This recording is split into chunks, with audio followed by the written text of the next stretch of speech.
کی بارگاہ میں ثواب کی نیت ہو تو اللہ تعالیٰ بہت کچھ عطا فرماتا ہے۔ بہرحال میں عرض کر رہا تھا کہ پروردگار عالم نے ایک عظیم نعمت کی صورت میں ہمیں عطا فرمایا۔ کوئی یہاں پر خراج عقیدت پیش کرتا ہے، کوئی وہاں پر خراج عقیدت پیش کرتا ہے۔ اللہ جس کو جیسی توفیق دیتا ہے، کوئی حج کی صورت میں وہاں جاتا ہے، اللہ نے جسے توفیق دیا وہ حج بیت اللہ کے لیے روانہ ہوا، وہاں اللہ رب العزت کے گھر کا دیدار کرتا ہے، طواف کعبہ کرتا ہے۔ پروردگار عالم نے یہ ساری چیزیں جو بنائی ہیں ایک پروردگار نے ایک قانون کے تحت بنایا ہے۔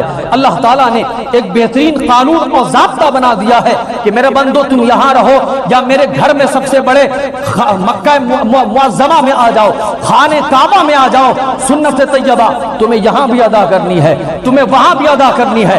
اللہ فرمایا یہاں آتے ہو آؤ میری بارگاہ میں آؤ، کپڑا وہی پہننا جو میرے حبیب نے پہنا ہے، طواف اسی طرح کرنا جس طرح میرے نیک بندوں نے کیا ہے، صفا مروہ کا چکر تم لگاؤ گے، سنت کسی اور کی ادا ہوگی، ثواب تمہیں ملے گی۔ حضرت ہاجرہ ہو، ابراہیم خلیل اللہ ہو، میرے آقا صلی اللہ علیہ وسلم کی ذات اقدس ہو، جن جن حضرات نے جو بھی سنتیں ادا کی تھی اللہ کی توفیق سے کوئی وہاں ادا کرتا ہے، کوئی یہاں ادا کرتا ہے۔ اللہ کی عزت کی قسم پروردگار عالم کا یہ کرم ہے، وہ جسے چاہے جہاں چاہے اور جتنا چاہے عطا فرما دیتا ہے۔ سبحان اللہ۔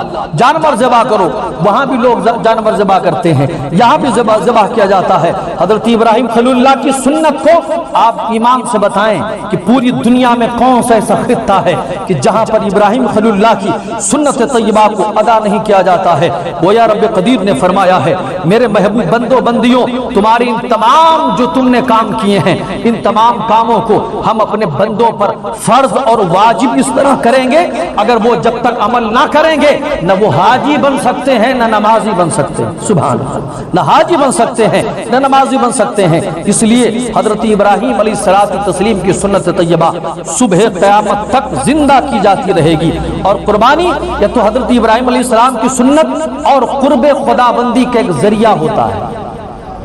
گوشت کھانا ہمارا مقصد نہیں ہے۔ لوگ سوچتے ہیں ایسا پڑوا لے کر آؤ، ایسا جانور لے کر آؤ، ایک نمبر کا گوشت اس کا ہو، ساری قربانی تو برباد ہو جاتی ہے۔ لوگ تصنع اداکاری ریاکاری میں کر لیتے ہیں، 10 لاکھ 20 لاکھ 25 لاکھ کا جانور اس نیت سے اگر خریدتے ہیں کہ لوگ دیکھیں گے تو تعریف کریں گے کہ ہاں واقعی میں اتنے پیسے کا خریدا ہے، تو خریدتے رہو ساری زندگی، کچھ کام آنے والا نہیں ہے۔ اللہ نے سیدھے ذکر فرما دیا ہے قربانی کا لغوی معنی ہی ہوتا ہے کہ اللہ کے قرب کے لیے اپنی عزیز چیز خلوص سے اللہ کی بارگاہ میں پیش کر کے قربان کر دیا جائے، اس کا معنی ہوتا ہے۔ اور اصطلاح شرع اس کا مطلب یہ ہوتا ہے 10ویں ذی الحجہ کو سنت ابراہیمی کے مطابق عمل کرتے ہوئے قربانی کا مخصوص جانور قربان کیا جائے، یہ اصطلاح شرع میں قربانی کا مطلب ہوتا ہے۔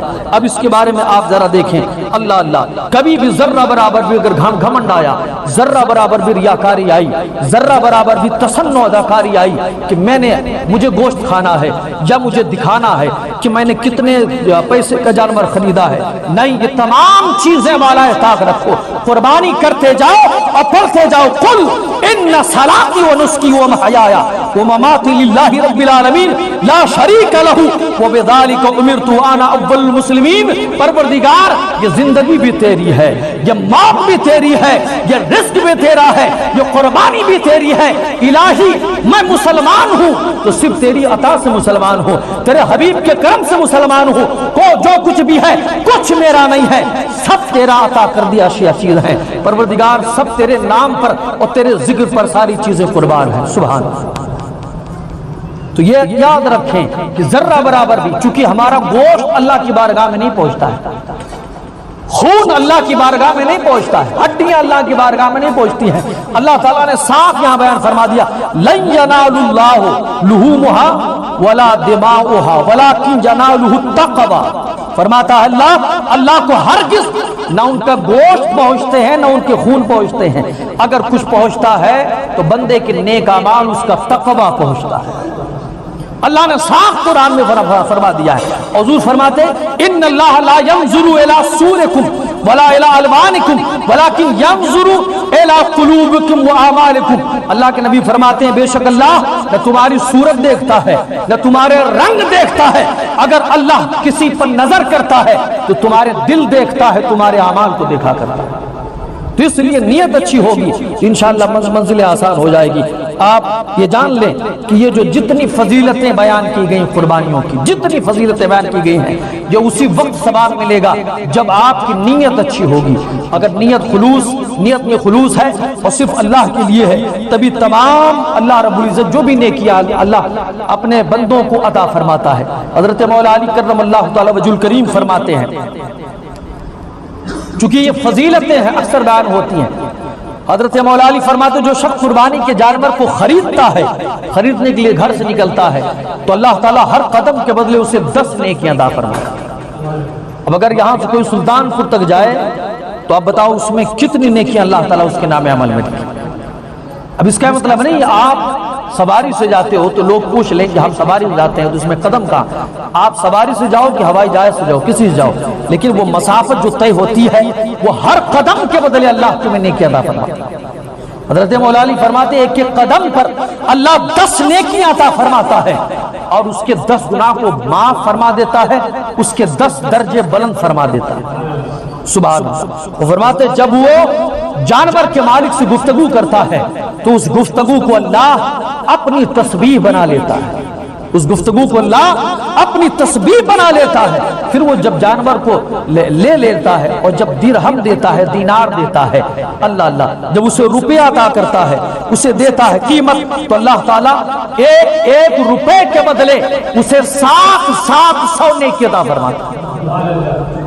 ایک روپے کے بدلے 700 نیکی اسے عطا فرماتا ہے۔ پھر وہ جب جانور لے کر آتا ہے، زمین پر لٹاتا ہے، تو فرمایا کہ 7 زمین کے طبق، 7 آسمان اور اس میں جتنی مخلوق ہیں، ساری مخلوق اس بندے مومن کے لیے دعائے مغفرت کرتی ہیں۔ سبحان اللہ، دعائے مغفرت کرتی ہیں۔ اللہ اللہ۔ اور فرمایا جب وہ کاٹنے کے بعد گوشت کو تقسیم کرتا ہے تو ایک ایک بوٹی کے بدلے حضرت اسماعیل ذبیح اللہ کی نسل پاک سے ایک ایک غلام کو آزاد کرنے کے برابر اللہ ثواب عطا فرماتا ہے۔ کتنی نیکیاں ہیں، بہت عظیم نیکیاں اللہ اس میں عطا فرماتا ہے، مگر تب جب ہماری نیت اچھی ہوتی ہے تب اللہ نیکیاں عطا فرماتا ہے۔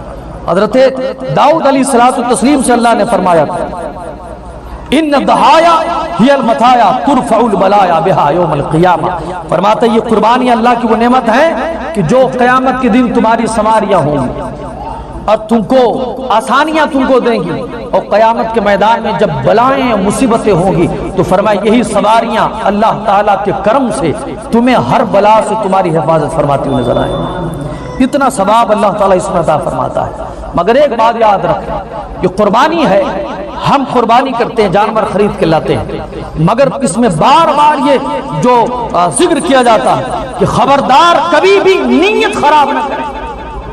جانور ہے تو صرف اللہ کے لیے اس جانور کو قربان کرنا ہے۔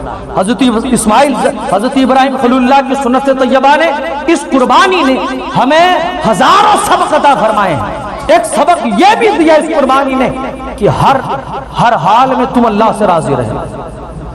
حضرت ابراہیم خلیل اللہ کو اللہ نے آزمایا، وہ فرمایا جو جتنا ہی متقی ہوتا ہے اتنی آزمائش اس کے لیے تگڑی ہوتی ہے۔ حضرت ابراہیم خلیل اللہ اللہ کے خلیل تھے، اللہ نے انہیں آزمایا۔ ایک سبق تو یہ حضرت ابراہیم نے یہ دیا کہ ہر حال میں اللہ سے راضی رہنا۔ جب وہ حکم دے تو سوال نہ کرو، گردن بس رکھ دو، سر تسلیم خم کر دو اور کہہ دو مولا جو تیرا حکم ہے بندہ ماننے کے لیے تیار ہے۔ اللہ اللہ۔ حضرت ابراہیم خلیل اللہ علیہ الصلوۃ والتسلیم اسی لیے فرمایا گیا ہے خلیل بننا اتنا آسان نہیں ہوتا، اللہ کا دوست بننا اتنا آسان نہیں ہوتا ہے، اللہ کا محبوب بندہ بننا اتنا آسان کام نہیں ہوتا ہے۔ ہم دیکھیں ایک مالی جب چمن کے اندر گھستا ہے تو دیکھا پھولوں کے گچھے کبھی دائیں جھک رہے ہیں، کبھی بائیں جا رہے ہیں، کبھی آگے جائیں کبھی پیچھے جائیں۔ مالی نے کہا پھولوں سے آج یہ بے قراری کیوں ہے، آج اتنی تڑپن کیوں ہے، آج یہ جھومنا اور مسکرانا کیوں ہے؟ تو پھولوں نے کہا تھا مالی صاحب مجھے یار سے ملنا ہے، مجھے یار کے سینے سے لگنا ہے، مجھے یار کی باہوں میں جانا ہے، مجھے یار کا قرب چاہیے۔ تو مالی نے کہا یار کا قرب اور یار کی باہوں میں جانا اتنا آسان نہیں ہوتا ہے، اس کے لیے پہلے گردن کٹوانی پڑتی ہے۔ تو پھولوں نے کہا میری گردن حاضر ہے۔ سارے پھول توڑ کر کے مالی نے اپنے دامن میں سمیٹ لیا۔ جب لے کر آگے بڑھا تو پھولوں نے کہا اب تو میری گردن بھی کٹ گئی، اب تو یار سے ملا دے، اب تو یار کے سینے سے لگا، اب مجھے قرب عطا کر۔ تو مالی نے کہا ابھی صرف گردن کٹی ہے، ابتدا ہے، یہ شروعات ہے، ابھی تو سیدھا چھدنا باقی ہے، ابھی تو سوئیاں چلنا باقی ہے۔ اللہ کی عزت کی قسم، بلا تشبیہ و تمثیل، اللہ کا محبوب بندہ بننا اتنا آسان نہیں ہوتا ہے، ابراہیم خلیل بننا اتنا آسان نہیں ہوتا ہے۔ خلیل بننے کے لیے اپنا سب کچھ اللہ پہ قربان کرنا پڑتا ہے، خلیل بننے کے لیے اپنے آپ کو آگ کے حوالے کرنا پڑتا ہے، خلیل بننے کے لیے دشمنوں کے سامنے سینہ سپر ہونا پڑتا ہے، خلیل بننے کے لیے ظلم و تشدد کے پہاڑ اپنے قلب و عقل اور جان پر سہنا پڑتا ہے، خلیل بننے کے لیے اپنے یار سے جدا ہونا پڑتا ہے، خلیل بننے کے لیے اپنے رشتہ داروں کو، اپنے عزیزوں کو اللہ کے لیے جنگل میں چھوڑنا پڑتا ہے، خلیل بننے کے لیے اپنے لخت جگر کے گردن پہ چھری رکھنی پڑتی ہے۔ پھر وہ جب تمام مراحل طے کر جاتا ہے، ہر حال میں اللہ سے راضی رہا، بھوک میں اللہ سے راضی رہا، پیاس میں اللہ سے راضی رہا، گردن کٹتی رہی مگر اللہ سے راضی رہا، آگ میں جاتا رہا اللہ سے راضی رہا، پھر رب ایسا راضی ہوتا ہے کہ رب فرماتا ہے بندے خلقت الاشیاء لأجل وخلقتک لأجلی، تو میرا ہو گیا ہے، ساری کائنات تیری ہو گئی ہے، سبحان اللہ، میرا ہو گیا، ساری کائنات تیری ہو گئی۔ اس لیے فرمایا خلیل بننا اتنا آسان نہیں ہوتا ہے۔ تو ایک قربانی نے تو یہ سبق دیا ہے کہ ہر حال میں اپنے رب سے راضی رہنا، سبحان اللہ۔ اور دوسری قربانی کا سبق جو ہے وہ یہ ہے کہ صرف ہمارا مقصد خون بہانا نہیں ہے، ہمارا مقصد جانور کاٹنا نہیں ہے، ہمارا مقصد کھال نکالنا نہیں ہے، ہمارا مقصد گوشت کھانا نہیں ہے، ہمارا مقصد بوٹیاں چک کرنا نہیں ہے، بلکہ فرمایا گیا ہے ہمارا مقصد یہ ہے کہ ایک طرف تمہارا جانور ذبح ہو تو دوسری طرف تمہارا تکبر انا بھی ذبح ہونی چاہیے۔ یہی سبق دیا ہے ابراہیم خلیل اللہ نے علیہ الصلوۃ والتسلیم نے۔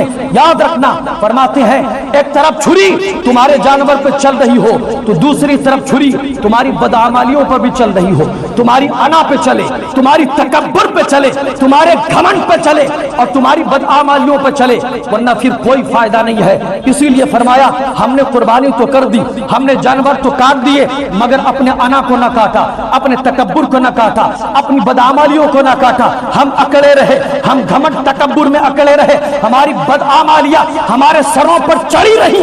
یہی وجہ ہے ہم اونچے تھے نیچے آ گئے، ہمارے سروں پر عزت کی تاج تھی، عزت کا تاج تھا، ہم نے نوچ کر پھینک دیا، ہم مسجود الملائکہ تھے مگر ہم نیچے چلے آئے، ہم بہت اعلیٰ مقام پر فائز تھے مگر آج حالت یہ ہے کوئی غیر ہمیں ڈانٹ دیتا ہے تو ہم مبہوت ہو جاتے ہیں، ہم گھر کے اندر چھپ جاتے ہیں، ہم بزدل ہو گئے۔ اس کی سب سے بڑی وجہ یہ ہے کہ ہم نے اپنے بدعمالیوں کو سب سے آگے رکھا ہے۔ حضرت ابراہیم خلیل اللہ کی سنت آج ہمیں آواز دے رہی ہے کہ سنو، جب تم جانور ذبح کرنا تو ساتھ میں اپنے تکبر کو بھی ذبح کرنا، اپنی بدعمالیوں کو ذبح کرنا۔ ایک طرف تمہارے جانور کا خون گرے گا تو دوسری طرف تمہارے سینے کو اللہ اپنے حبیب کا مدینہ بنائے گا۔ کیوں؟ اس لیے کہ آج بھی ہو جو براہیم سا ایما پیدا، آگ کر سکتی ہے انداز گلستہ پیدا۔ اس لیے ضروری ہے کہ ایک طرف قربانی ہو اور دوسری طرف اپنے انا کو بھی ذبح کریں۔ اللہ تعالی ہم سب کو قربانی کے اصل مقصد کو سمجھنے کی توفیق عطا فرمائے۔ اور تیسری